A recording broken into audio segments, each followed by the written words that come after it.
Thanksgiving isn't just a holiday. It's a heartbeat. A moment to pause, to breathe, and to say, God, you've been so good to us. It's not about the perfect pie, or even the perfect turkey, though let's be honest, we're thankful for that too. It's about gratitude for the big things, for the small things, and for everything in between. It's about looking back and realizing, through every high and every low, God never left. So this week, we laugh louder, we hug tighter, and we thank the one who gives us what we need. We are the people of God, and that means we are people of gratitude, not just today, but every day, not just here, but everywhere. So from all of us to all of you, happy Thanksgiving.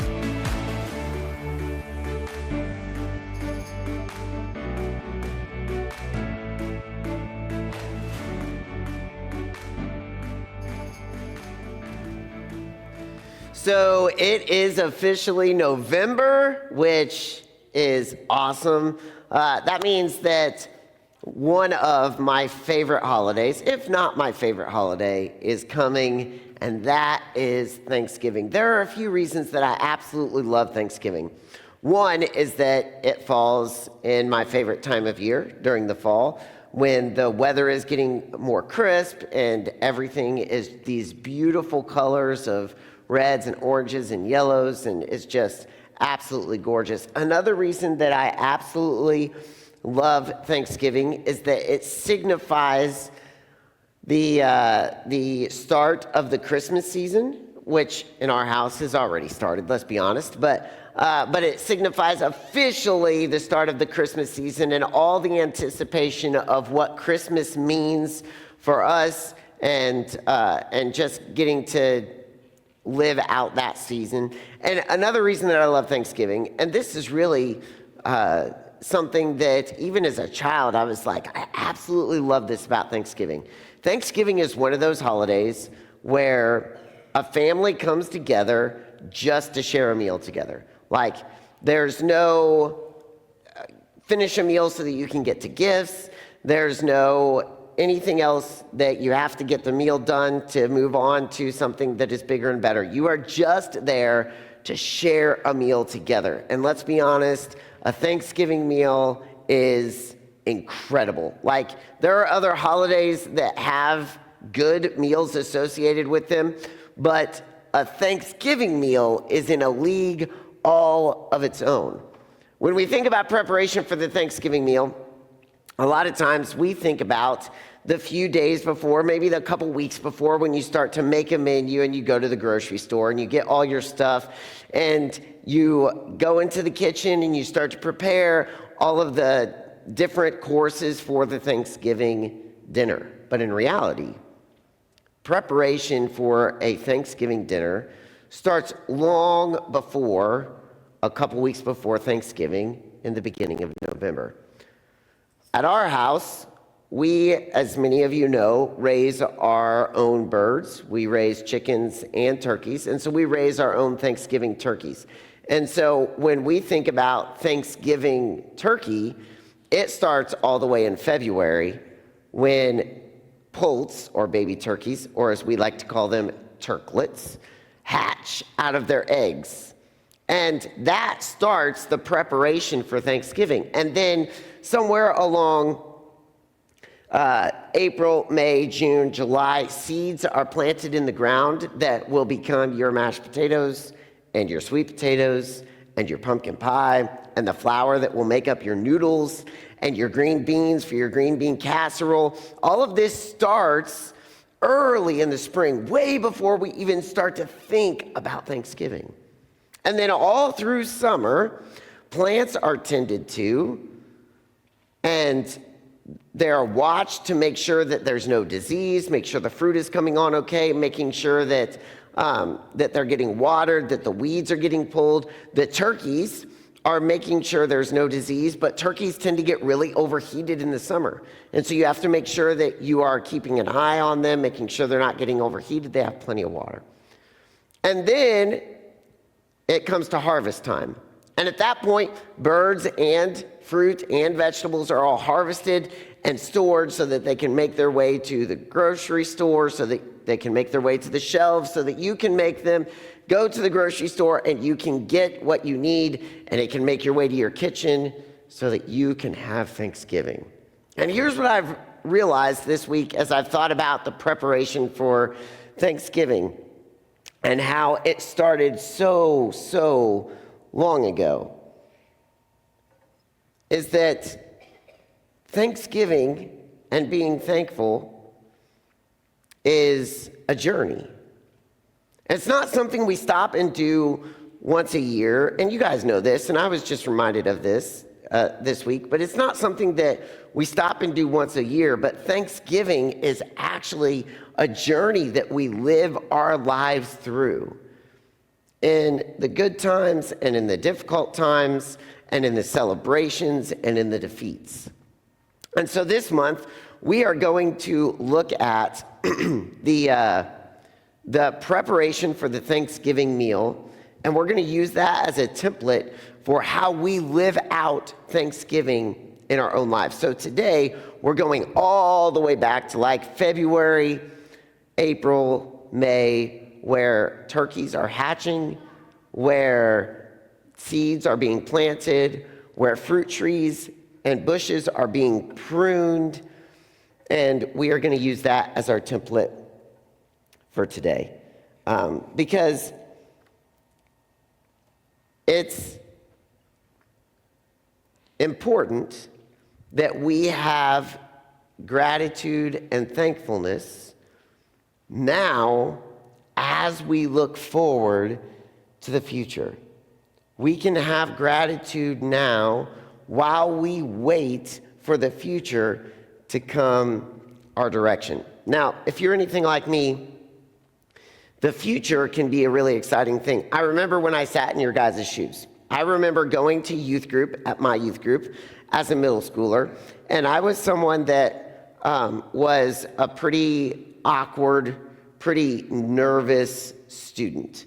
And so I would go to youth group, and I would look at the high schoolers while I was in middle school, and I would think, man, I cannot wait to be in high school. Like, if I can just get out of middle school and get into high school, man, that's going to be where it's at. And then I became a freshman in high school. And I went to youth group and I saw the seniors. I was like, oh my goodness, they are almost done with high school. How awesome is it going to be almost done with high school? I cannot wait to be almost done with high school. And then I became a senior. And I remember thinking, I cannot wait until I graduate. It is going to be so awesome to graduate. I cannot wait. And what happens is we can start to get into this loop where we start to live our lives pulling the future toward us, and we miss what is happening in our lives right now. Matthew chapter 6 is right in the middle of Jesus' longest recorded sermon. And in Matthew chapter 6, Jesus starts to talk about how we interact with the future. Matthew 6:34 says this, "Therefore, stop worrying about tomorrow, because tomorrow will worry about itself. Each day should say has instead of had, enough trouble of its own." All right, so I want to dive into this verse just a little bit by a little bit. First, he says, stop worrying about tomorrow. And at the outset, that can seem like Jesus is saying, listen, you're worried, just stop it.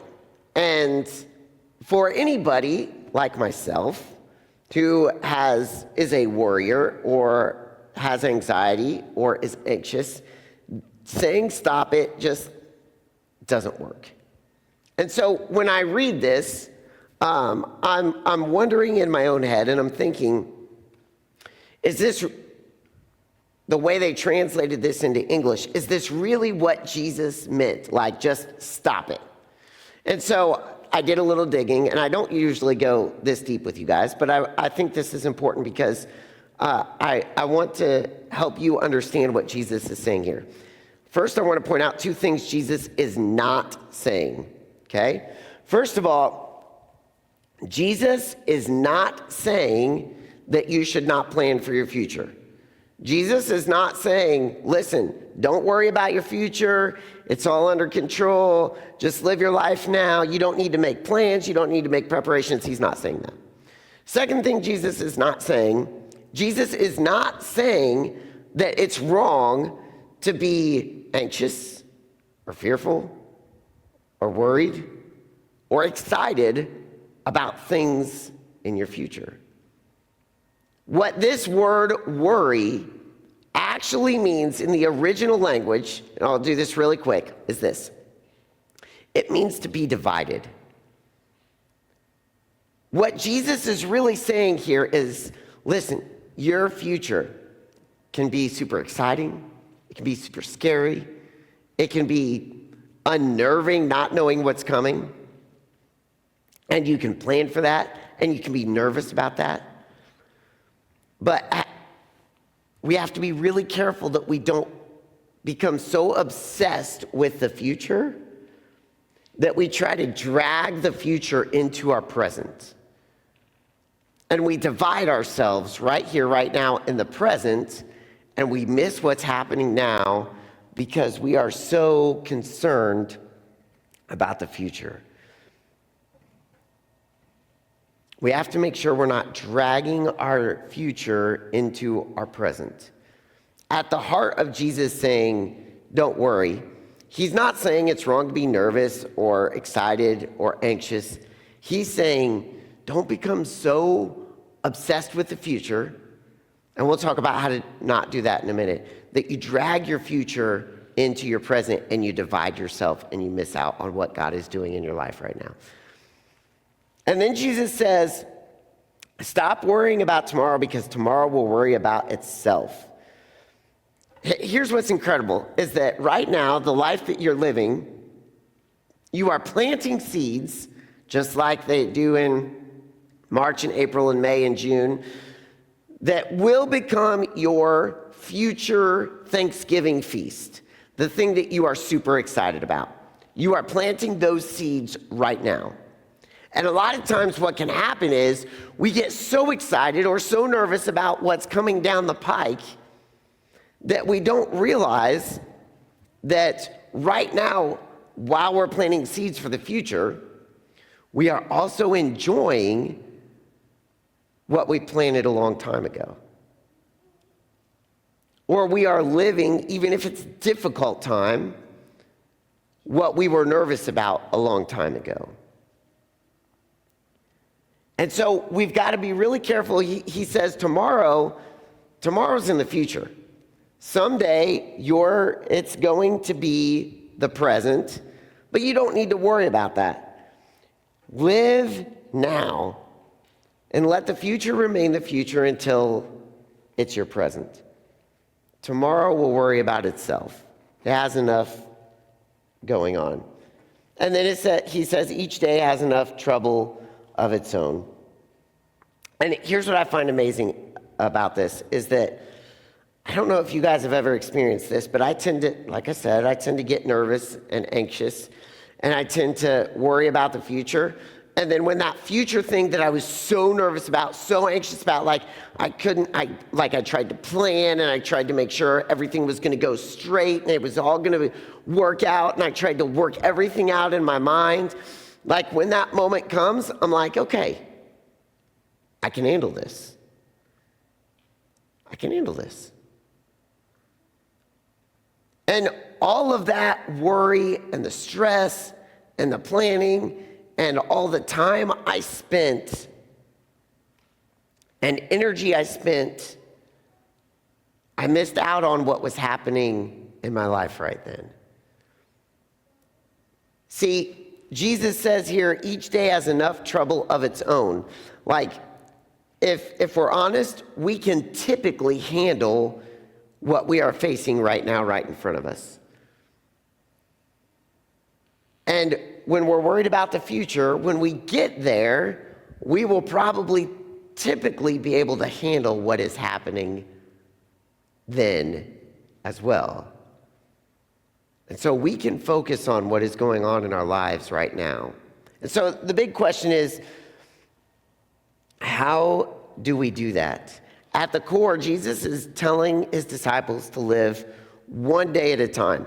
Plan for the future? Absolutely.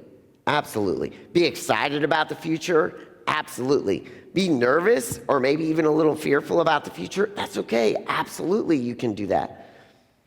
But live, experience what is happening in your life right now. And we divide ourselves when we drag what is in our future into our present. And we want to try to avoid doing that. So how do we do that?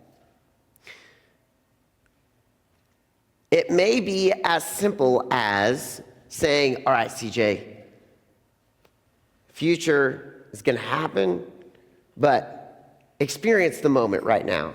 Like, a lot of times that's what it takes. You just say, experience the moment right now. Experience what's going on. Enjoy this moment. Or if it's a difficult moment, remind yourself that you are strong and you've got this moment. Experience the moment right now. Because our future can remain our future until it becomes our present. It can be as simple as reminding yourself that. But I want to be very cautious, because I recognize that mental illness is very real.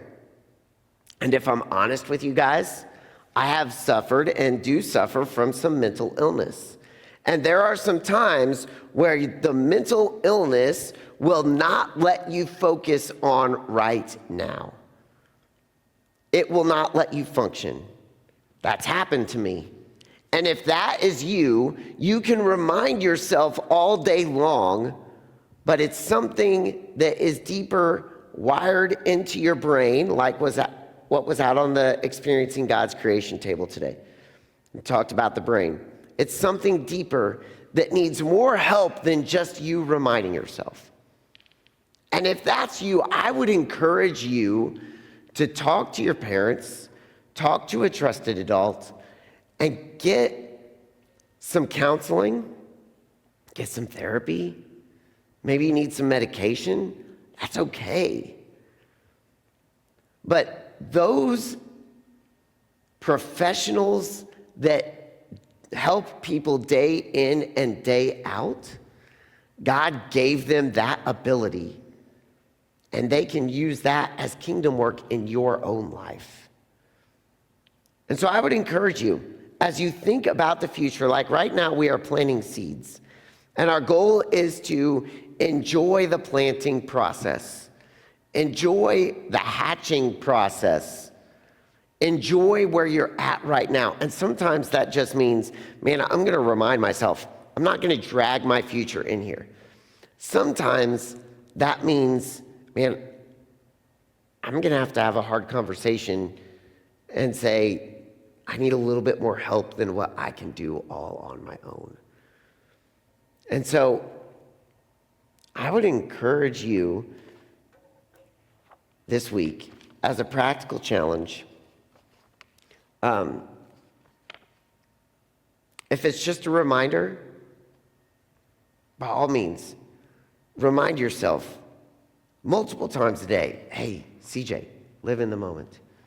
But if it's more than that, I would encourage you to come talk to me. I'll share my experience with you. Come talk to another adult that you trust, one of these leaders here. Talk to your parents, because we don't want to live a divided life. God has given us some incredible moments to live right now. And we want to live the life that God has given us to live right now. And so I would encourage you this week, remind yourself, man, let's live in the moment. And if you want a real easy way to do that, Take 10 minutes every day and write down 15 things that you're thankful for. Simple stuff, easy stuff. And if you do that every single day this week, by the end of the week, you will have over 100 things that you're thankful for. And sometimes it's as easy as that.